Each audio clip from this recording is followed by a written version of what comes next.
네, 안녕하세요. 건국대학교 최영은이고요. 오늘 이제 강연하고 그다음에 실습으로 진행하도록 하겠습니다. 이제 저는 주로 어떤 작업을 하냐면, 그럼 2100년에 우리나라 기후 전망을 세우기 위해서 우리나라 기후는 어떻게 영향을 받을 건지에 대한 이제 기초지자체가 쓰기 위한 자료들을 주로 만들고요. 이 기상청과 관련된 작업을 주로 합니다. 지금은 건국대학교에 있는데 젊었을 때는 기상청에 한 5년 정도 있었고요. 그래서 되게 공무원스러운 마인드를 가지고 있습니다. 그래서 아무튼 그래서 지금 내용을 제가 쉐어를 하고요. 말씀을 드려 볼게요. 그래서 지금 저랑 같이 작업을 할 분은 이제 저희 도영님이시고요. 네. 저희는 수업 시간에도 그렇게 서로 부르거든요. 학생들이 영은님, 저희가 도영님 이렇게 해서 수업 시간에 토론할 때 하기도 해서 근데 많이 불편해합니다, 아직은. 근데 어쨌든 해보려고 하고 그래서 지금 2100 우리 동네 기후 전망 시나리오는요. 저희 선생님 이름이 정확하게 기억 안 선생님이 만들어 주신 포스터이고요. 그래서 2100년에 우리 동네의 기후 전망이 어떻게 될 것이냐는 내용을 말씀드리려고 해요. 그래서 지금 이 강연을 제가 굉장히 많이 했는데 처음으로 좀 내용을 어렵게 해달라고 말씀해 주신 첫 번째 강연이거든요. 우리가 웬만한 내용은 다 한다. 그래서 그렇게 너무 쉽게 하지 말고 새로운 내용을 좀 알려달라고 하셔서 그렇게 하려고 하고요. 이제 지금은 기상청도 그렇고 기후하는 사람들은 난리가 났는데요. 왜냐하면 끝이 0으로 끝나는 연도가 되면 기후값이 그러니까 새로 갱신이 돼요. 그래서 2020년 작년에 끝났기 때문에 소위 말하는 현재의 기후를 이야기할 때 쓰는 기간이 있거든요. 이제 그 기간이 끝이 0으로 끝나는 이제 시간이 되면서 뭐 교과서도 그렇고 각종 자료에 굉장히 많은 자료들이 갱신이 돼야 되고요. 그래서 보통 특정 지역의 기후를 표현할 때는 클라이머 그래프라는 걸 써요. 이상하게 이제 기후학자들이 기후의 정의에 굉장히 집착을 하거든요. 누구도 원하지 않는데 집착하니까 저도 조금 말씀을 드릴게요. 그래서 이게 뭐냐 하면 30년 월 평균 강수량하고요. 월 평균 기온을 가지고 그 지역의 기후 특성을 보는 거거든요. 그래서 보시면 다른 나라보다 우리나라가 온도 그래프의 폭이 되게 넓어요. 아마 연교차가 크다 이렇게 배우셨던 기억이 나실 거고요. 그다음에 강수량이 6월, 7월, 8월에 집중이 되어 있어서 대부분의 강수량이 한 50% 정도가 여름철에 내리거든요. 그래서 이 특성이 가장 큰 특성인데 지금 올해부터는 1991년에서 2020년으로 해서 기상청이 지금 자료를 엄청나게 쏟아내고 있고요. 새로운 자료들을. 지금까지 저희가 썼던 자료들은 1981년에서 2010년 자료예요. 그래서 매년 10년마다 새로 자료가 갱신이 되거든요. 그래서 갱신되는 것을 보면 여기 선 그래프로 되어 있는 것이 온도예요. 그래서 이제 대구를 보면 모든 월에 과거보다 현재 온도가 높고요. 강수량은 굉장히 변동성이 커요. 그래서 우리나라 이제 기후 변화와 관련된 영향을 이야기할 때 가장 많이 얘기하는 것은 온도는 전반적으로 올라가고 강수의 변동성은 더 커지는, 그러니까 저희가 오랫동안 익숙해 왔던 기후와는 좀 달라진 상태이거든요. 그래서 이제 그런 이야기들을 뒤에 가서 말씀을 드릴게요. 그다음에 오늘 날씨는 좀 흐리잖아요. 그리고 어저께까지 날씨가 굉장히 좋았었는데 사실은 이렇게 좋은 날씨들은 별로 피해를 주지 않거든요. 이제 문제가 되는 거는 매우 더운 날, 매우 추운 날, 비가 굉장히 많이 오는 날, 비가 안 오는 날이에요. 그래서 여기 보시면 이제 대구를 보면 여기 1961년과 1990년이 실제로 데이터가 잘 구축되어져 있다면 기후의 변화에 영향이 없는 기간으로 보통들 이야기하거든요. 물론 인류의 영향이 있긴 하지만 본격적인 영향은 없다고 생각하고 아마 지금 이 기간이 영향이 제일 큰 기간일 거거든요. 근데 여기서 보시면 이 1961년에서 1990년까지 대구가 경험한 가장 높은 온도는 39.5도예요. 그다음에 대구가 경험한 가장 낮은 온도는 15.4도거든요. 그럼 이 온도 차이가 54.9도예요. 그래서 우리나라 사람들이 날씨에 대한 스트레스가 굉장히 크거든요. 사람들이 미니멀 라이프 하자, 아껴 쓰자 막 이렇게 얘기하는데 실제로 이제 우리나라 온도 폭을 보면 에어컨도 있어야 되고 선풍기도 있어야 되고 겨울철에 히터도 있어야 되고 온수 매트도 있어야 되고요. 그다음에 옷도 아주 짧은 옷부터 겨울에 패딩에 부츠까지 있어야 되는 삶이거든요. 그래서 실제로 우리나라에서는 미니멀 라이프가 굉장히 어렵고요. 그다음에 이제 여기 보시면 뭐가 나오냐면 가능 기간이라는 게 있어요. 그래서 이제 폭염 가능 기간인데 어떻게 정하냐면 폭염이 지금까지 제일 먼저 발생한 날, 그다음에 폭염이 제일 늦게 발생한 날에 기간을 주고 그 기간 동안 언제든지 폭염이 생길 수 있다고 생각하는 거거든요. 그래서 이제 폭염은 일 최고 기온이 33도 이상인 날이에요. 33도가 되면 이제 언론이 난리를 치는데 대구 분들은 '아 날씨가 좀 따뜻하구나. 아 인제 여름이 오려나.' 이런 온도값이에요. 그래서 실제로 33도를 그 폭염을 대구에 적용하기에는 온도값이 좀 낮아요. 이제 서울에서는 난리가 날 수 있는 온도인데 근데 그 기간이 보면 114 일쯤 되거든요. 근데 평균을 내서 해 보면 실제로 나타나는 기간은 이것처럼 길진 않아요. 근데 그 적응 대책을 세우거나 할 때는 이제 가는 기간을 어디까지 고려할지가 문제가 되거든요. 그다음에 대구의 그 최근값을 보면 실제로 굉장히 높은 온도값은 대구는 별로 차이가 없어요. 그다음에 여기 지금 그 최저 기온 굉장히 낮았던 기온이 -15.4 도에서 -13.9 도씨로 추워요. -13.9 도면. -15.4 도도 춥고요. 하지만 어쨌든 과거 기후 형태보다 현재 기후 형태에서 추운 게 덜 추운 거죠. 그다음에 추운 기간도 덜 발생하고 그래서 요즘의 기후를 이야기할 때 가장 중요한 부분은 극한성을 어떻게 이해시킬 거가 굉장히 중요하고요. 그다음에 실질적으로 피해를 주는 건 극한적인 거기 때문에 극한성을 이야기를 많이 합니다. 그래서 이제 앞에 있는 게 평균에 대한 부분이었고 이 부분이 극한성에 대한 부분이어서 1961 년하고 1990 년하고 91 년하고 2020 년에 대구의 극한성이 어떻게 바뀌었는지 제가 이제 표로 정리를 해 놓았습니다. 또 제가 이제 기후 위기라고 쓰는데 제가 교육부 들어갔는데 기후 변화로 쓸 거냐 아니면 뭘로 쓸 거냐 할 때 교육부는 기후 위기로 쓰겠다고 결정을 한 것 같아요, 내부에서. 더 이상 기후 변화라고 쓰지 않고. 그래서 보면 잘 아시는 것처럼 원리는 온실가스의 증가가 있고요. 그다음에 대기 중에 에어로솔의 증가가 있는데 온실가스는 기체고 굉장히 잘 혼합되잖아요.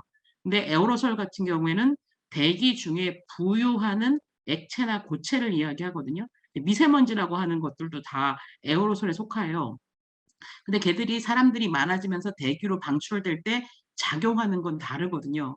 그래서 에어로졸이나 미세먼지는 입자가 크기 때문에 태양 복사 에너지를 반사시키고 또 구름을 많이 만들어서 실제로 온도를 지구 전체의 온도를 낮추는 역할을 해요. 그리고 경제가 발달하고 또 사람들이 좋은 세상을 원하면서 에어로솔과 미세먼지에 대해서는 계속 그 기준이 강력하게 그 법이 바뀌어지면서 계속 좋아질 거거든요. 근데 이제 지금 못 잡고 있는 부분이 바로 온실가스이고요. 이 온실가스가 증가하는 것에서 지구 기온 상승을 하는 방향성에는 변화가 없어요. 근데 이 방향성에서 얼마만큼 증가할 건지가 오늘 이제 수업에 관심이 있는 부분이거든요. 파리 협약이 원하는 1.5 도나 2.0 도로 묶어 둘 것인가 아니면 지금 같은 경제 체제로 그냥 계속 갈 것인가. 근데 인제 이렇게 되고도 그래서 지구 기온이 상승하는 방향성은 같은데요. 어느 지역에 입지하느냐에 따라서 영향은 쪼끔씩 달라져요. 그래서 열대에 있을 때, 극지역에 있을 때 그래서 극지역은 보통 다른 지역보다 온난화 폭이 훨씬 크고 그 영향이 크거든요. 그럼 또 대한민국도 받는 영향이 좀 달라요. 그래서 지구 온난화에 의해서 대한민국의 기후가 어떻게 영향을 받는지에 대한 부분이 필요한데요. 이제 그거를 그 사람들이 뭐라 그러냐면 지역 기후에 대한 영향이라고 해요. 그래서 이게 대륙별로도 달라질 수 있고 또 대한민국에서도 달라질 수 있거든요. 근데 공통적으로는 극한성이 커지는 건데 현재 가지고 있는 기후 시스템을 유지할 수 없는 건 분명하거든요. 그래서 인제 이렇게 되어지고요. 그다음에 인제 기후 위기에 대응하는 거에 두 가지 방식이 있어요. 그래서 완화는 결과적으로 온실가스 배출량을 저감하는 거거든요. 그 저감하는 거는 저희만 할 수 없고 전 세계가 공조해야 되는 부분이에요. 그래서 이제 파리 협약이든지 신기술이든지, 그래서 이제 완화 부분은 대부분 국제 공조로 그 균형을 맞추게 될 거고요. 저희가 중요한 거는 지자체나 그다음에 국가에서 보면 적응 방안을 마련하는 거거든요. 그럼 이제 그 적응 방안은 그 지역이 어떤 지역이냐에 따라 달라요. 도시 지역에 있게 되느냐, 해안 지역에 있게 되느냐, 산간 지역에 있게 되느냐, 내가 살고 있는 지리적 특성이 어떤지에 따라서 달라질 거라서, 우리나라가 기후변화 적응 대책을 세울 때 읍면동 단위까지 세우거든요. 그래서 그 적응 대책을 잘 세우고 있는 나라 중에 하나고요. 그다음에 그 적응 방안이 보건 분야인지 산림 분야인지 농업 분야인지 에너지 분야인지 그 부분에 따라 달라지게 되는데요. 그다음에 우리나라에서 문제가 되는 기후 영향은 폭염의 증가거든요. 우리나라는 여름철에 그 대기 중에 그 수증기가 많기 때문에 실제로 40도를 넘길 일이 없을 거라고 생각을 했었어요. 근데 2018년에 40도가 넘어가면서 기후학자들의 좀 감정선, 그 제한선이 좀 무너졌거든요. 이제 2016년에 그 이산화탄소가 400 ppm 넘었을 때 그 절망감이 2018년에 우리나라 40도 넘어가면서 조금 '아 이게 버틸 수 있을까?' 이제 그런 생각이 들었었거든요. 예, 그 폭염과 관련된 부분들이 40도는 넘지 않고 높아봤자 37-8 도에서 유지될 수 있을 거라고 생각했는데 계속 비가 오지 않으면서 40도를 넘어가는 상황이 있었고요. 그다음에 아열대 지역이 넓어지는 부분인데요. 현재 아열대 지역이 있긴 하는데 그 지역이 넓어지는데 현재로는 굉장히 미미한 지역이거든요. 근데 이제 그 지역이 넓어지는 정도에 대한 부분, 그다음에 제일 언론에서 많이 얘기되는 게 계절길이에요. 근데 이 계절기에 대해서 이제 언론이 너무 잘못 이해를 하고 있고, 그래서 일반 대중들도 굉장히 혼돈을 시키는 거죠. 우리나라는 원래 사계절이 3 개월, 3 개월, 3 개월, 3 개월 이렇게 돼 있는 나라가 아니거든요. 우리나라는 중위도에 있는데 겨울이 굉장히 긴 나라예요. 그래서 우리나라 모든 사회 경제 시스템은 겨울이 긴 거에 물려 있거든요. 그래서 방학도 겨울방학이 길고요. 그다음에 에너지 수급을 할 때도 겨울 난방 에너지가 굉장히 중요해요, 겨울이 너무 추워서. 그다음에 또 여름이 덥거든요. 그래서 여름이 더운데 겨울보다는 짧고 여름과 겨울이 둘 다 길고 그 사이에 봄과 가을이라는 계절이 있어요. 그래서 그 계절이 3 개월이 있는 것이 아니라 봄과 가을이 얼마나 강력하냐에 따라서 그 계절들이 앞으로 당겨지기도 하고 뒤로 미뤄지기도 하고요. 또 자료상으로 보면 봄, 가을은 별로 변화가 없어요, 인제 길이상으로 보면은요. 근데 출현 시기가 빨라지는 거예요. 그래서 봄이 일찍 시작돼서 일찍 끝나고 가을이 늦게 시작해서 늦게 끝나는 거예요. 그러면 여름이 더 길어지고 겨울이 짧아지는 시스템이거든요. 근데 계속 가을이 없다, 뭐 봄이 사라진다, 봄의 낭만이 없다. 원래 그리고 저희 우리나라에는 봄의 낭만은 없어요. 왜냐하면 황사 때문에요. 예. 그리고 인제 가을도 태풍이 자주 오기 때문에 사실은 고 며칠의 맑은 날씨에 사람들이 기뻐하는 거지, 그러니까 우리나라 날씨가 미국처럼 아주 극단적이진 않아요. 그렇다고 해서 그게 그렇게, 아무튼 제가 좀 부정적인 면이 있어서 그렇게 말씀드렸습니다. 그다음에 이제 강수 패턴과 관련된 부분, 이제 이런 얘기 드리려고 하고요. 그래서 요거는 이제 제가 정리해 놓은 건데, 오늘 제가 드리는 자료는 제가 사이트 달아 놓은 거는 같이 달아 주시고요. 아닌 거는 그냥 막 가져다 쓰셔도 상관없습니다. 그래서 다 공유할 수 있는 자료로 드리도록 하겠습니다. 그래서 이제 이 얘기, 기후 변화 시나리오라는 이야기를 하려고 하는데, 이 기후 변화라는 의미에 이제 사람들이 생각하는 거는 기후 전망을 생각하거든요. 이제 강수량이 많아진다, 기온이 높아진다, 강수량이 줄어든다. 근데 사실은 훨씬 더 포괄적인 의미예요. 그리고 그 기후 전망과 관련돼서 이런 얘기들을 사람들이 많이 하시거든요. "일주일 3일 후에 날씨도 못 맞추면서 무슨 100년 후를 걱정하느냐." 근데 다행히 3일 후와 6 개월 후와 100년 후에 기후를 결정하는 시스템이 좀 달라요. 그래서 100년 후에 가장 중요한 것은 탄소 순환이에요. 그래서 실제로 매일매일이 대기가 어떻게 바뀌는지보다는 얼마나 인위적으로 대기 중에 온실가스 농도가 높아지는지가 중요하거든요. 그래서 이제 그거를 할 때 기후 변화 시나리오이기 때문에 여기에는 굉장히 여러 가지 요소가 들어가서 제가 이제 뒤에 가서 말씀을 드릴게요. 근데 저희가 지금 그 파리 협약이 타겟을 잡고 있는 게 2100 년이거든요. 근데 2100 년은 한 개의 연도는 아니고요. 2100 년대 그 즈음이에요, 지금부터 100년 후에. 이제 거기 보면 미래는 이제 정확하게 예측할 수가 없고, 그래서 현재 진행되는 온난화는 명확하지만 미래에 얼마큼 더워질지는 불확실성이 존재하거든요. 그래서 이 불확실성을 얘기하면 또 그러거든요. 거봐 알지도 못하면서 네, 미래를 알 수 없는데 미래를 알지 못하는 거는 사회 경제 시스템이 너무 복잡하기 때문이에요. 그래서 여기 지금 그 미래와 관련된 불확실성은 대부분 사회 경제적인 거에서 결정이 되고요. 그래서 어떻게 되냐면 시나리오를 만드는데요. 시나리오는 미래에 발생할 수 있는 다양한 사례를 만드는 거예요. 이제 그걸 어떻게 맞추어 갈 것이냐는 거거든요. 그래서 지금 저희의 목표는 파리 협약에 맞추는 거예요. 그래서 지금 보시면 과거라고 하면 전 세계적으로 산업혁명 이전을 이야기해요. 근데 그 기상 자료가 과학적으로 모이기 시작한 최초가 1850년이기 때문에 실제 산업혁명은 1750년부터 시작해야 하겠지만 그 기후학적으로는 이렇게 쓰고요. 지금 이제 현재는 2021년이거든요. 뭐 2021년, 2020년, 뭐 2000년 다 상관없는 상태가 현재예요. 아까 30년을 말씀드렸었잖아요. 근데 이제 기후적으로는 30년인데 생태나 농업이나 보건하시는 분들은 10년, 5년 정도의 단위를 쓰기도 하세요. 그다음에 이제 미래는 2100년으로 맞춰져 있거든요. 그래서 여기서 지금 보면 여기에 있는 프로젝션이라는 개념에서 이 개념은 뭐냐 하면 지금처럼 우리가 사회 경제 시스템을 사는 거예요. 지금처럼 에너지를 살고 쓰고 지금 정도의 그 인구 증가폭으로 인구가 증가하고 했을 때 어떻게 될 것이냐 하는 가정이 있고, 이제 복잡한 이름으로는 지금 ESC에 계신 선생님들 많이 들어보셨을 텐데 RCP 8.5라고 해서 이제 이 8.5가 나중에 보면은 단위 면적당 들어있는 에너지의 양이거든요. 그래서 RCP 8.5라는 건 지금처럼 경제 활동이 발달하는 속도로 인구가 늘어나는 속도로 되어진다면 어떻게 될까예요. 근데 만약에 2도시로 만들고 싶다. 2100년에.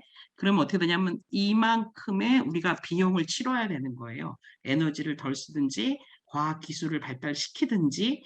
근데 만약에 1.5도시로 가고 싶다. 그러면 이만큼의 노력을 해야 되는 거거든요. 그래서 2.0도로 가는 거는 어느 기간 정도에서 안정화시키면 돼요. 근데 1.5도로 가려면 어떻게 돼요? 감소를 시켜야 갈 수 있어요. 근데 2.0도씨는 소위 말하는 중위도에 있는 나라들이 생존할 수 있는 온도이고요. 생존이라는 거는 식량의 조달에 문제가 없고, 그다음에 생태계가 잘 적응할 수 있는 온도거든요. 근데 이 온도로는 열대에 있는 그 해안 근처에 있는 섬들이 생존할 수 없거든요. 그래서 그들이 요구하는 거는 바로 1.5도씨예요. 그래서 여기 보시면 나중에 RCP 2.6이라는 시나리오를 쓸 거고요. 실제는 이거보다 더 강한 시나리오가 또 나왔는데 RCP 2.6이라고 쓰면 1위로 갈 수 있다고 생각을 했었던 거거든요. 그래서 시나리오의 개념은 현재를 만들어 놓고 걔를 기준 시나리오라고 불러요. 표준이라고 말씀드리면 안 돼요. 그래서 기준 시나리오에서 우리가 얼마나 노력을 해야 되느냐. 그래서 지금처럼 하면 8.5쯤 된다는 거거든요. 그래서 이렇게 이해하시면 될 것 같아요. 여기까지는 문제가 없으시죠? 매우 이지하시죠? 네. 그러면 이제 그 다음에 이 그림도 제가 만든 건데 마구 쓰셔도 됩니다. 그래서 이제 보면 현재 약간 틀어졌네요. 고쳐서 쓰셔야 되겠네요. 현재는 실시간으로 관측을 해요. 기상청한테 관측도 잘 못한다고 하는데 관측은 잘 합니다. 근데 이제 그 관측한 값들이 언론으로 넘어가면서 이제 왜곡들이 생기는 거고요. 그래서 이제 실시간으로 관측되어진 것들이 1초가 지나면 과거가 돼요. 그럼 이제 관측 자료로 쌓이거든요. 그래서 이제 밑에 과거 자료로 남고요. 그다음에 우리가 관심 있는 거는 미래거든요. 잘 아시는 그 미래에서 하루 정도에서 3일이면 이거는 대기 모델만 써요. 그러니까 대기가 어떻게 움직이는지가 중요해요. 근데 만약에 1개월에서 그 이상이면 뭐가 중요해지냐면 대기도 중요하고 해양이 매우 중요해요. 왜냐하면 해양에 굉장히 많은 열 에너지와 수증기가 있잖아요. 그다음에 또 중요한 게 빈권이에요. 지금 이제 저희가 어려워지는 것 중에 하나가 북극권에 있는 해빙이 계속 녹고 있는 거거든요. 그다음에 육지에 있는 빙하가 녹고 있는 부분들, 이제 이럴 때는 1개월에서 6개월, 아주 길게는 1년까지 예보를 낼 때 써요. 그리고 이제 그때는 기후 모델이라는 명칭을 쓰고요. 여기 보시면 지구 시스템에서 얼스 시스템 모델이라는 게 있거든요. 여기는 이제 대기가 들어가고요. 해양 빈권이 들어가는데 뭐가 들어가냐면 탄소 순환이 들어가요. 잘 아시는 것처럼 식물이 광합성하는 것도 들어가고 바다에 있는 플랑크톤이 하는 광합성하는 것도 들어가고 다 들어가고 나무가 이산화탄소를 얼마나 흡수하는지 이런 내용이 들어가는데 굉장히 중요한 부분이 뭐냐면 인구 변화와 경제 활동과 기후 정책이 어떻게 바뀔까가 굉장히 중요해요. 그래서 여기서 SSP 시나리오라는 개념이 있고 RCP라는 개념이 있을 건데요. 요게 그 6차 보고서 또는 5차 보고서에서 개발되기 시작해서 이제 요번에 결과가 나와서 지금 아직 한국 자료는 안 나왔거든요. 전구하고 아시아 자료만 나오고 한국 자료가 이제 올 말에 나올 거고 이 RCP는 5차에서 썼던 자료예요. 그래서 지금 현재 많은 자료들이 그 5차 보고서에 따라서 제가 그 말씀을 드리게 될 거거든요. 그래서 이렇게 RCP 시나리오라고 쓰는 게 있고 SSP, RCP라고 써져 있는데 이게 SSP가 들어가면 훨씬 이제 뒤에 거거든요. 그래서 그 말씀을 좀 드려볼게요. 그래서 이제 기후 변화 시나리오를 아까 말씀드릴 때 무슨 말씀 드렸냐면 단지 기온, 강수량, 풍속의 기후 전망 시나리오가 아니라 이제 여기서 중요한 부분 중에 하나가 뭐냐 하면 바로 사회, 경제, 배출량 시나리오예요. 얼마나 대기 중에 많은 이산화탄소를 배출시킬 건지. 그래서 숫자가 여기 5로 되어 있는 거는 다 IPCC 보고서 5차에 근거한 거고요. 여기 6으로 되어 있는 건 다 IPCC 보고서 6에 근거한 거예요. 그러니까 CMIP6, AR6 하면 최근에 나온 보고서고요. 이제 9월 달에 보고서가 나왔거든요. 뒤에 가서 말씀을 드릴게요. 그래서 이제 사회, 경제, 배출량이 이제 결정이 될 거거든요. 이제 이게 결정이 되면 뭐가 결정이 되냐면 대기 중에 온실가스와 에어로솔의 농도가 어떻게 되는지 결정이 돼요. 배출되어지는 것이다. 대기에 남아있는 것은 아니거든요. 이제 그 농도의 개념을 가지고 어떤 걸 만드냐 하면 복사 강제력이라는 개념을 만들어요. 아까 말씀드린 것처럼 복사 강제력은 단위 면적당 얼마나 많은 에너지가 있느냐 이거든요. 그래서 에너지가 계속 착착착 쌓여가는 거예요. 그래서 여기서 지금 좀 혼돈하지 마셔야 되는 게 배출량하고 농도예요. 그러니까 배출시켜 놓는다고 대기에 머무는 게 아니라 어떻게 되냐면 육상 생태계가 사용하기도 하고 해양으로 들어가기도 하거든요. 그래서 온도를 결정하는 것은 배출량이 영향은 미치지만 실제로는 농도를 가지고 결정을 하게 됩니다. 그래서 이 사회 경제 배출량 시나리오가 나오면 복사 강제력 시나리오를 만들어요. 그 다음에 이 복사 강제력 시나리오를 가지고 기후 전망 시나리오를 만들고요. 기후 전망 시나리오가 나면 각각 부분에 어떻게 영향을 미치는지 영향평가 모델과 취약성 모델을 만들게 됩니다. 그래서 여기는 다시 뒤에서 한번 말씀드릴게요. 먼저 사회 경제 배출량 시나리오에서 인구, GDP, 에너지 사용, 산업, 운송 뭐 아시는 분야들이 다 들어가요. 이제 그거를 가지고 온실가스하고 에어로솔하고 이제 다양한 기체들의 배출량이 결정이 되어지고요. 이 배출량이 결정이 되면 어떻게 되냐면 농도를 가지고 복사 강제력을 만들어요. 그래서 이 복사 강제력을 만들면 기후 시나리오를 가지고 기온, 강수량 각 값들을 만들고요. 이거를 가지고 미래의 해안, 수문, 생태 이런 자료에 적용을 해서 만드는 거거든요. 근데 잘 아시는 것처럼 원래 이렇게 순차적으로 여기 지금 순차라고 써 있잖아요. 순차적으로 하니까 사회 경제 시나리오 팀이 약속을 안 지키는 거예요. 그러면 이제 늦어지잖아요. 근데 배출량 팀이 늦게 받았는데 또 넘어가고 또 배출량 팀이 또 늦게 오고 복사 강제력 팀이 또 늦게 주고 기후 전망 시나리오 팀이 그 계산 능력이 떨어진다고 또 늦게 주고 그러니까 예상했던 것보다 계속 자료가 안 나오니까 그 다음에 어떻게 되냐면 이렇게 병렬적으로 한 거예요. 이미 복사 강제력 값은 높아질 것과 낮은 값의 범위를 찾았으니 더 정확한 사회 경제 배출량 시나리오를 너희들이 만들어라. 그 사이에 우리가 기후 전망 시나리오를 생산하겠다. 그래서 이게 AR5 때는 이제 병렬적으로 했고요. 이렇게 과거에 했었는데 별로 공조가 잘 안 됐었어요. 아무튼 그래서 이게 지금 이제 RCP에 들어가게 되는 정보랑 그 정보가 생산되는 공간 해상도거든요. 그래서 이거 보시면 해상도가 0.5도니까 한 50km 바이 50km거든요. 그리고 이 자료들이 지금 온실가스의 배출량, 에어로솔과 화산가스의 배출량, 그다음에 온실가스 농도가 결정되는 거 이거 보시면 이제 전구적으로 되어 있는데 온실가스는 굉장히 순환이 잘 되잖아요. 그래서 책들에 보면 다 웰 믹스드라고 되어 있거든요. 그래서 결과적으로 전구 정도에서 데이터를 가지고 값을 만들어내게 되고요. 이제 이것들이 어떤 부분에서 나오는지는 12개의 범위에 항공운송, 국제해운, 뭐 수송과 관련된 부분, 발전소, 어떤 용매를 쓰는지 폐기물 처리하는 부분, 이런 부분들에 다 자료를 모아서 배출량을 결정하고 농도가 결정이 되어집니다. 그래서 이제 이거를 보면 각각의 시나리오가 가지는 그 가정들이 있거든요. 나레이션이라고 하는데요. 여기서 보시면 이제 이것도 그렇거든요. 이제 보통 할 때 이 색상도 그렇고 그다음에 숫자도 보면 2.6에서 8.5로 갈 때 이 강도를 좀 진하게 만들어 주거나 뭐 이렇게 하면 훨씬 더 이해하기 쉬울 거잖아요. 근데 RCP 8.5가 파란색으로 되어 있는 거예요. 근데 우리가 그 경험적으로 파란색은 좋은 세상이잖아요. 네, 빨간색은 나쁜 세상이고. 근데 RCP 4.5는 빨간색으로 되어 있고 이제 그런 게 되게 감각이 좀 어쩌면 신경을 못 썼는지도 모르죠. 그래서 여기서 지금 가장 바람직한 거는 복사 강제력이 2.6이니까 이 부분이 바람직한 거고요. RCP 8.5가 바람직하지 않은 시나리오거든요. 그래서 RCP 8.5는 지금처럼 경제 활동을 계속하는 거고 RCP 2.6은 굉장히 타이트하게 조정을 해야 되거든요. 근데 이제 이것과 관련돼서 여기서 식생이라고 되어 있는 거를 실제로 살림을 이야기하거든요. 근데 여기서 보시면 RCP 2.6하고 RCP 8.5가 같이 살림이 줄어들어요. 그다음에 여기 4.5랑 6.0은 증가하거든요. 근데 요거를 유심히 보셔야 되는 게 왜냐하면 RCP 2.6에서 농경지가 늘어나요.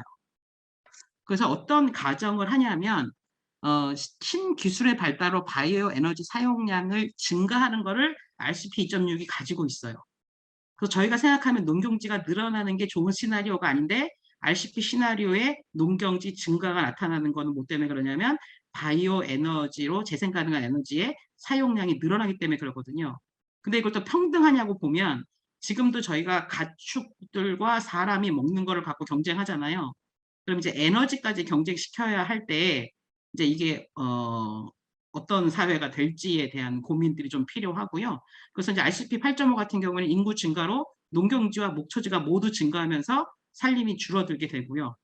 RCP 6.0 같은 건 어떻게 가정하는 거냐면 농경지는 증가하지만 조방적 축산이 집약적 축산으로 변경되어 목초지가 감소하는 형태거든요. 근데 이제 이런 시나리오가 우리랑 다른 게 되게 많아요. 왜냐하면 우리는 지금 굉장히 집약적으로 축산을 하다가 동물 복지 때문에 풀어주는 추세잖아요. 그래서 방사 달걀도 생기고 이렇잖아요. 그래서 저희가 가지고 있는 거고 좀 다르고 전 세계적인 추세를 가지고 나레이션을 만듭니다.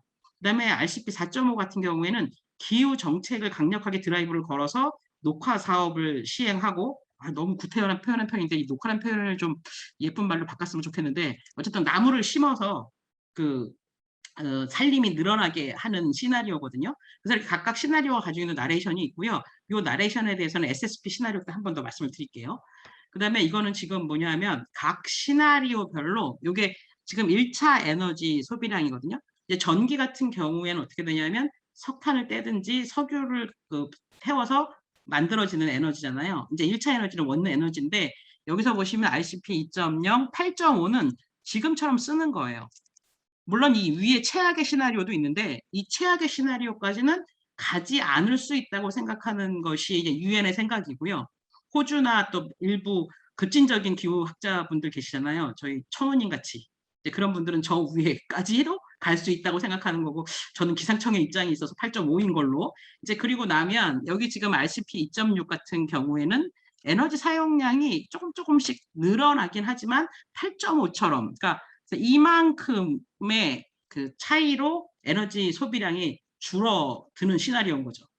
근데 점점 저희도 마찬가지잖아요. 옛날에 비해서 에너지를 어마무시하게 쓰잖아요, 저희가. 공기청정기, 학교마다 들어간 공기청정기.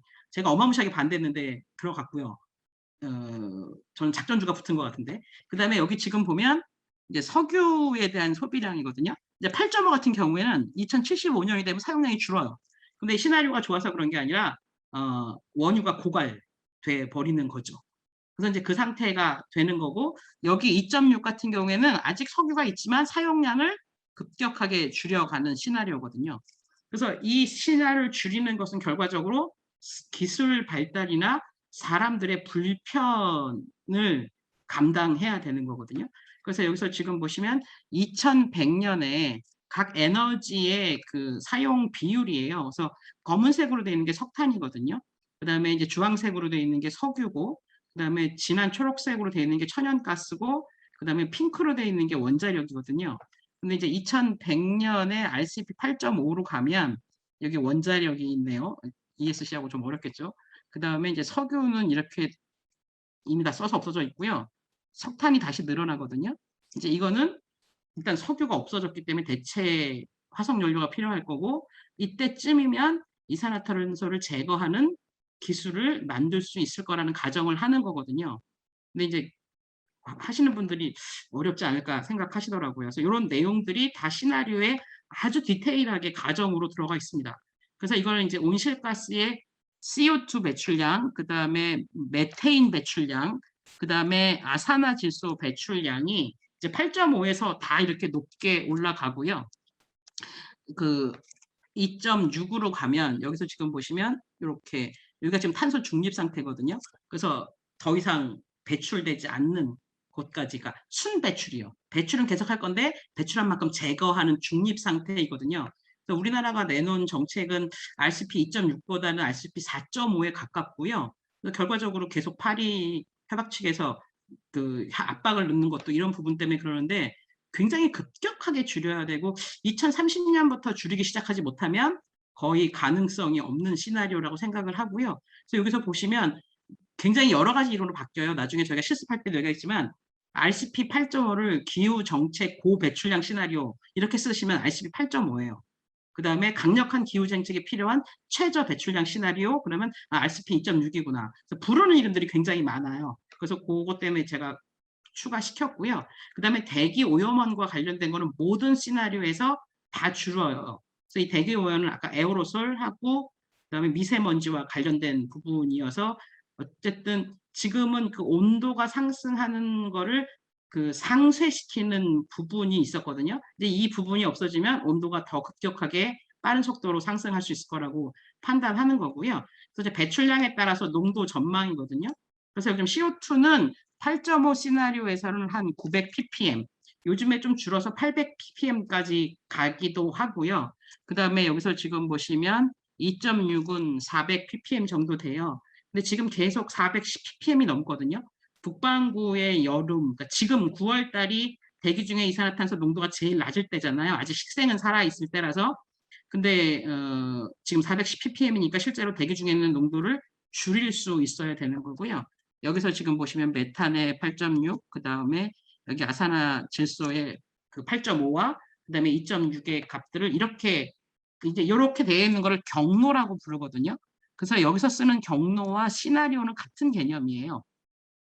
그래서 이렇게 해서 이런 경로로 굉장히 상세하게 나레이션과 값이 주어지게 되어져 있습니다. 그래서 여기서 지금 보시면 RCP는 뭐의 약자냐면 Representative Concentration Pathway인데요. 농도를 정하는 시나리오가 되게 많은데 거기 중에 대표 선수 4명을 뽑은 거예요. 최악의 시나리오, 그 다음에 우리가 갈 수 있는 최상의 시나리오. 그래서 이 숫자를 보면 2.6, 4.5, 6.0, 8.5 이렇게 약간 사이가 벌어져 있잖아요. 그래서 벌어지게. 근데 나중에 해보니까 2050년까지는 이 세 개가 별로 온도 차이가 없고 이제 2100년에 타깃이 맞춰져 있어서 이제 그때 가면 8.5랑 2.6이랑 차이가 있고요. 보통들 사람들이 홀수로 정하잖아요. 근데 이게 4개 짝수거든요. 근데 이제 그 복사 강제로 하시는 분들이 머리 쓴 거예요. 왜냐하면 5개 놔두면 그 사이에 중간값을 취할까 봐요. 시나리오가 각각 다른 건데 중간 값이 있으면 5번째 가운데 찍어서 그래도 얘가 보통일 테니까 얘를 쓰자 그럴까 봐 일부러 4개 최소한 6.0하고 4.5는 평균이라도 하게 만들려고 한 거거든요. 그래서 4개가 쓰였다고. 이런 거는 재밌어 하시잖아요. 그쵸? 저도 좀 귀엽다고 생각했습니다. 과학자들이 하는 일들 중에 귀여운 일들 중에. 그래서 이제 지금 제일 많이 비교가 되는 거는요. 8.5하고 2.6인데요.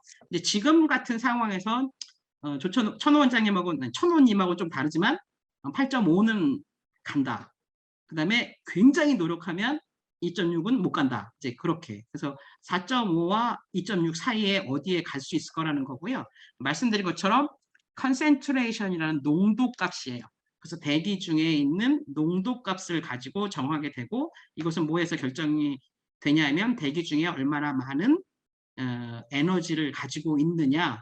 그래서 보시면 2100년에 산업혁명보다 RCP 2.6 같은 거에 1.5도씨 높게 나오는 거고요.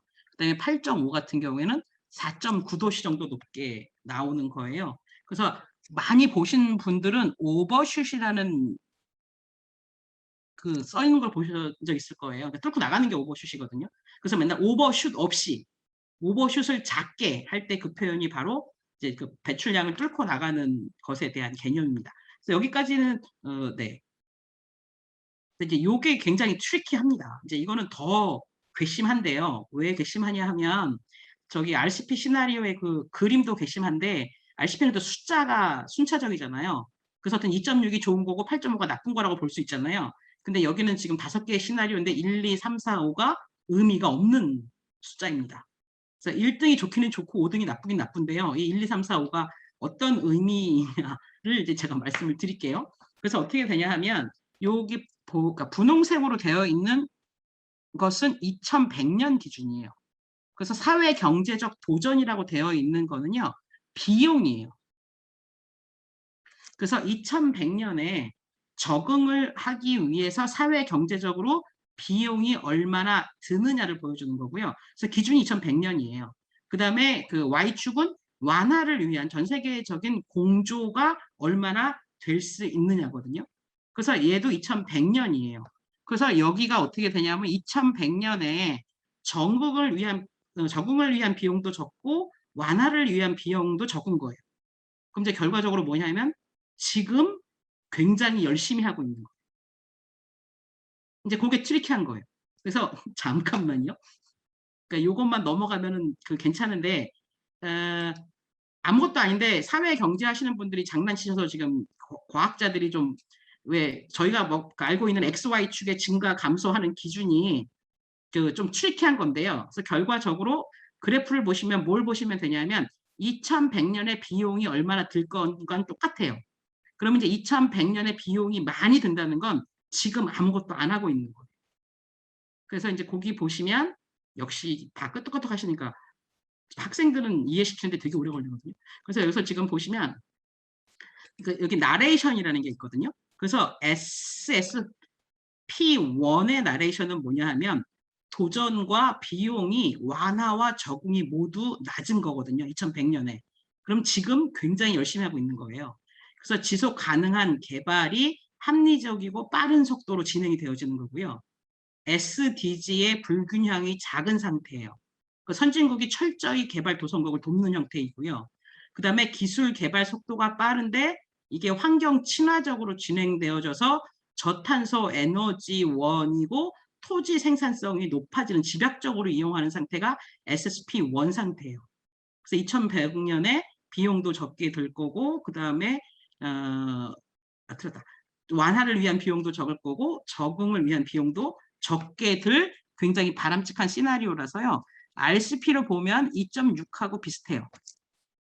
근데 SSP3로 가시면 여기 지금 하이 챌린지거든요. 비용도 많이 들고 그 다음에 나중에 비용 죄송해요. 완화를 위한 비용도 많고 적응을 위한 비용도 많은 거거든요. 그래서 지금 아무것도 안 하고 있는 거예요. 그래서 이거는 뭐냐면 중간 상태의 경제 성장, 그래서 그 세계 경제가 둔화되어지는 거예요. 근데 어떻게 되냐면 급속하게 또 인구는 늘어나고 있고 경제 성장은 느린데 그다음에 에너지 분야의 그 기술 변화가 느려서 배출량이 계속적으로 많은 상태이고요. 그다음에 사람에게 투자하는 교육의 불균등성이 커서 사람들이 실제로 적응 능력이 굉장히 낮은 상태가 SSP3 상태예요. 그래서 나쁜 상태고요. 그다음에 SSP5는 아까 RCP의 8.5랑 되게 비슷해요. 어떻게 되냐면 기후 정책의 부재로 에너지 수요는 계속적으로 증가해요. 근데 경제 개발이 빠르게 일어나서 인적 자본에 대한 투자가 있어서 사람들이 교육이 되는 거예요. 그래서 이럴 경우에는 어떻게 되냐면 적응 능력을 가지고 있다고 생각하는 거거든요. 그래서 SSP5 같은 경우에는 저감을 위한 노력이 부족했기 때문에 저감을 위한 비용은 굉장히 부족하지만 교육 수준이 높아지면서 적응에 대한 능력은 꽤 가지고 있는 상태가 SSP5예요. 그래서 여기서 이제 중요한 거는 SSP1하고요. 5하고 3를 아까 앞에 RCP처럼 최상과 최악으로 선택해서 쓸 거거든요. 그래서 요것만 잘 아시면 오늘 오신 거는 굉장히 성공적이거든요. 요 시나리오만 아시면. 요 시나리오가 이제 전 세계적으로는 지금 쓰기 시작했고 우리나라와 관련된 자료가 곧 만들어져서 이제 배포가 되게 될 거예요. 그래서 요거는 네, 괜찮으시죠? 이 내용은. 네, 처음엔 저도 많이 헤맸는데 자꾸 보면 익숙해지잖아요. 그래서 요거를 이해할 때는 적응과 완화의 개념을 잘 알고 계셔야 되는데 제가 아까 말씀드렸잖아요. 완화는 온실가스 배출량을 줄이는 거예요. 저희 혼자 못해요. 전 세계가 함께 해야 되는 거고요. 그 다음에 적응 노력은 새로워진 기후 시스템, 기후 환경에 세웠을 때 적절하도록 만드는 거예요. 예를 들면 해안 지역이면요. 방파제를 높이면 되고요.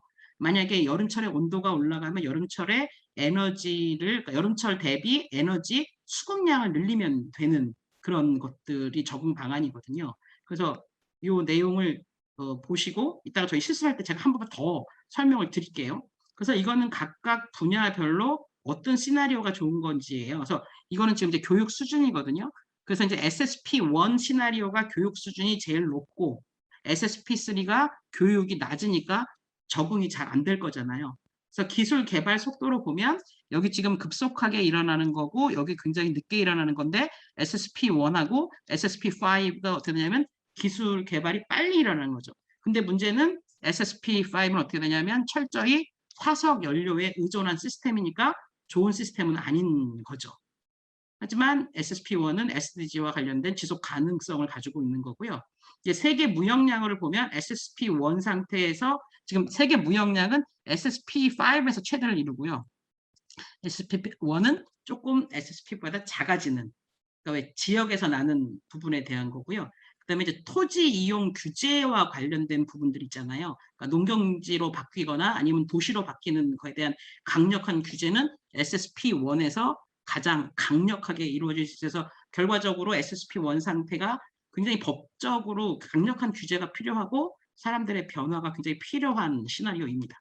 그래서 이렇게 하면 요거는 지금 어떤 경로로 바뀌어갈 건지 농경지, 이게 지금 농경지고요. 그 다음에 여기에 그 녹지, 그다음에 뭐 이런 부분들이 다 시나리오별로 RCP 시나리오일 때 또는 사회 경제 시나리오일 때 어떻게 바뀌는지를 보여주는 내용입니다. 그래서 이거는 역시 RCP와 그 다음에 SSP가 어떤 경로로 바뀌게 될 건지를 봐서요. 이 마지막 게 복사 강제력이거든요. 그래서 두 개의 시나리오가 값이 정확하게 맞아 떨어지진 않아요. 그래서 여기 보시면 RCP 8.5로 되어 있는 거하고 SSP5하고 좀 비슷하게 가고요. 지금 RCP 2.6이 밑에 있거든요. 근데 여기 SSP1은 이 4.5와 6.0 어딘가예요. 그래서 중요한 건 이 매트릭스거든요. 저희가 이 부분은 잘하지 않습니까? 여기 노력이라고 되어 있는 이 노력이 비용이고요. 그 다음에 이 부분이 도전이라고 되어 있는 거랑 똑같은 건데요. 만약에 사회 경제적으로 SSP 1, 2, 3, 4, 5 상태일 때 복사 강제력이 어디까지 갈 수 있냐는 거예요. 아까 말씀드린 것처럼 SSP5까지 가면 RCP가 8.5예요. 근데 이게 어떻게 되냐면 만약에 우리가 2.6까지 복사 강제력을 끌어내리기 원해서는 굉장히 많은 비용이 필요하다는 매트릭스고요. 여기 SSP3 같은 경우에는 그 기준 시나리오는 그 SSP5보다 낮아요. 근데 SSP3 상태가 되면 여기 2.6, 소위 말하는 1.5 상태로는 갈 수 없는, 도달할 수 없는 상태가 사회 경제적으로 된다는 거고요. SSP1 상태가 되면 계속적으로 베이스 라인은 여기에 있지만 4.5로 가고 3.4, 2.6, 또 2.0으로 더 밑으로 내려가는데 충분히 갈 수 있는 여력이 있고 조정할 수 있는 시간들이 꽤 있다고 되어 있는 시나리오입니다. 그래서 결과적으로 이 매트릭스를 이해하시면 됩니다. 그래서 한 5분만 더 하고 잠깐 쉬어가도 될까요? 아니면 잠깐 쉬어가고 요 부분부터 다시 시작할까요? 네, 그냥 5분 마저 하시는 게 좋을 것 같아요. 네네. 그래서 여기서 지금 보시면 그래서 어떤 걸 만드냐 하면은요. 기호값을 가지고 현재 상태를 파악하고요. RCP 4.5, 2.6, 8.5 상태에서 계절 길이가 어떻게 바뀔 건지를 자료를 만들어요. 근데 아마 이게 1990으로 좀 있으면 바뀌겠죠. 근데 그 30년 값을 가지고 하면 대구의 여름이 126일쯤 되거든요. 근데 최근 자료에 2009년에서 2018년 요 기준은 나중에 실험할 때 제가 알려드릴게요. 실습할 때 보시면 135일까지 늘어나거든요. 근데 이게 RCP 8.5 상태가 되면 135일에서 166일이 여름이 된다는 거거든요. 근데 지금도 이 힘든 여름이 30일 정도 더 늘어나게 되면 지금 사회 경제 시스템으로는 어려운 거거든요. 그다음에 이제 대구는 밑으로 내려가 있고요. 그다음에 봄하고 가을의 길이를 보시면 별로 그 길이의 차이가 별로 없어요. 단지 앞으로 당겨지는 거죠. 그러니까 3월 1일인데 2월 23일, 그러니까 봄이 일찍 오는 거예요. 일찍 끝나고. 그러니까 봄이라는 계절은 계속 살아 있거든요. 그래서 요 설명을 드리려고 하고, 그다음에 이제 많이 신경 쓰는 게 아열대 기후에 대한 전망이에요. 우리나라에. 그래서 이 지역에 지금 너무 많이 신경을 쓰다 놓친 게 뭐냐면 서늘한 지역이 더워지는 걸 저희가 신경 못 쓰고 있는데 이제 더워지는 것만 너무 집중해서 이제 긍정적인 영향, 부정적인 영향에서 이제 일단 더워진 환경에서 저희가 에어컨도 켜고 뭐 냉장고도 쓰고 선풍기도 쓰면서 적응할 수 있는 역량은 되지요. 근데 여기서 지금 보시면 원래 우리나라의 기후 특성은 여름이 매우 덥고 습하며 겨울이 매우 건조하고 춥거든요. 그러니까 사람들도 그렇고 생태계도 그렇고 다 거기에 맞춰서 적응을 해서 살고 있는데 지금 서귀포 같은 지역의 날씨가 RCP 8.5에서 이렇게까지 올라오게 되면 서귀포 사시는 분들은 아시겠지만 서귀포는 아파트 지하 주차장에 제습기가 있어요. 왜냐하면 차들이 그 수분을 견디지 못하고 녹이 슬까 봐. 그런데 그만큼 또 에너지를 또 쓰게 될 거잖아요. 그래서 이 지역이 넓어지면 현재의 인프라로는 살 수가 없거든요. 그다음에 이제 아까 지금 검은색으로 표현되어 있는 것이 이제 이런 거 너무 사람들이 지리 싫어하는데 중요한 역할을 하는 게 이런 거거든요. 온대 대륙성의 선선한 여름. 그래서 또 약자로 쓰면 D습인데 이건 더 싫잖아요. 그래서 이제 D의 기준, C의 기준, B의 기준이 있어서 우리나라의 B의 기준인 지역이 지금 그냥 동그라미로 쳐놓은 곳이에요. 태백산맥, 소백산맥, 그다음에 제주도에 있는 산들. 그래서 여기서 지금 보시면 회색으로 되어 있는 것이 우리나라에서 선선해서 그 생태계가 선선한 생태계가 유지되어 있는 곳들이거든요. 근데 RCP 8.5 상태가 되면 태백산맥의 여기 일부 지역에만 빼놓고는 이 선선한 지역이 다 없어지거든요. 그래서 저희가 뭘 강조했었냐면 서울 사람들이 대관령 가서 살아야 되겠다 생각했거든요. 그럼 이제 대관령 사시는 분들은 어디 가실 건지, 저쪽에 사시는 분들은 그 생각을 잘 못하고 있어서 이제 요새는 이 부분까지 좀 강조를 하려고 하고요. 그다음에 이제 폭염 일수하고 아열대 일수를 저희가 뒤에서 할 건데 현재 서울의 폭염 일수가 1년에 한 6, 7일 정도 돼요. 근데 RCP 8.5 상태로 가면 서울의 폭염 일수가 한 70일쯤 되는 거거든요. 그럼 이제 폭염이 되잖아요. 그럼 저녁에 당연히 열대야가 돼요. 그럼 냉각이 되지 못한 상태에서 그 다음에 폭염이 되니까 온도가 올라가게 되고요. 그래서 계속적으로 이 덥고 습한 기간이 오래 되는데 아까 말씀드린 것처럼 우리나라는 수분이 많은 나라여서 건조하면 땀도 낼 수 있고 하잖아요. 근데 열과 수분이 다 몸에 메어져 있는 그런 상태가 문제가 되고 그다음에 또 그렇다고 하더라고요. 지금 43도가 조금 우리나라 물리하는 선생님들 더 잘하실 텐데 43도가 되면 결과적으로 전기 생산하는데도 비용이 어마무시하게 들고 그다음에 전기줄을 타고 전기가 잘 이동하지 못하게 된다고 하더라고요. 이 온도가 되면 굉장히 많은 에어컨과 냉장고가 필요할 텐데 전기 생산에서 전기가 이동하는데 문제가 되는 온도인가 봐요. 근데 지금까지 우리나라에서 기록됐던 게 1940년대 대구에서 40도가 제일 높아졌고 이제 과학자들이 이 이상은 안 높아질 거라고 했었는데 이제 홍천, 양평 이런 데가 2018년에 41도를 넘어가면서 2도가 남아 있거든요. 근데 2도가 다른 2도랑은 다르고 굉장히 많이 남아 있는 2도라고 생각하거든요. 그래서 이제 이 부분도 있고요. 그다음에 열대야와 관련된 부분도 있고요. 그다음에 이제 이거는 2021년 나와 있는 보고서인데 조금 있으면 한국말판이 돌 거거든요. 그래서 여기서 보시면 뒤에 있는 게 RCP예요. 그래서 RCP 시나리오를 저희가 2.6까지 썼었는데 SSP1에 지속 가능한 걸로 가려면 RCP를 1.9로 만들어야 한다라는 이야기이고요. 그 다음에 5하고 8.5가 그냥 그대로 친구가 되어졌고 RCP3은 7.0으로 가는 걸로 해서요. 이때 온도 폭이 2100년. 여기서 지금 보시면 2100년이 아니라 2081년부터 2100년으로 되어 있잖아요. 그러니까 30년씩 썼었는데 AR6부터 20년 단위로 써요. 그래서 2080년부터 2100년까지 2100년을 보면 현재보다 8.5이면 4.4도씨가 높아질 거고, 그다음에 SSP1 상태에서는 1.9도가 높아질 거라는 거거든요. 그래서 이게 잘 알고 계신 지속 가능한 발전에 대해서, 그래서 결과적으로 1.5도로 제한하면 기후 복원력이 가역적이라고 생각하는 거고요. 이제 넘어가면 비가역적으로 바뀌게 될 거라는 내용이고요. 이게 지금 클라이밋 체인지 퍼포먼스 인덱스인데 저먼 워치에서 만드는 거거든요.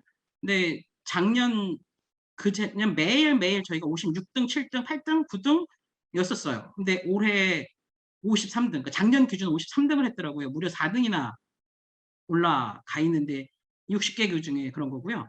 1, 2, 3등은 없어요. 왜냐면 모든 거를 충족하는 나라가 없어서 제일 잘하고 있는 나라가 스웨덴이고 우리나라가 좀 문제가 있는 것으로 평가를 받고 있습니다.